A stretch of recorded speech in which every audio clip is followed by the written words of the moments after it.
اللہ رب العزت نے ہمیں یہ جو دل عطا کیا ہے، اس دل کا کام محبت کرنا ہے۔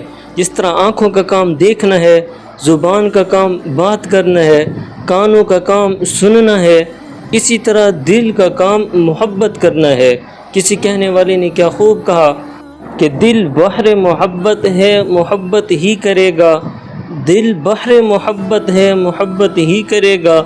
لاکھ اس کو تو بچا، کسی پر تو مرے گا۔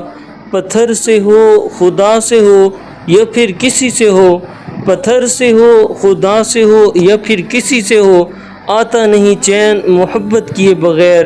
یعنی یہ دل کسی نہ کسی پہ ضرور مرتا ہے، کسی نہ کسی چیز سے، انسان سے، جانور سے ضرور محبت کرے گا۔ آپ اس کو لاکھ روکنا چاہیں، بچانا چاہیں، یہ محبت سے رک نہیں سکتا۔ تو جب اس دل نے کسی نہ کسی سے محبت کرنی ہی ہے تو پھر کتنا اچھا ہو کہ ہمارا یہ دل ہمارے حقیقی مالک اللہ رب العزت سے محبت کرنے والا بن جائے۔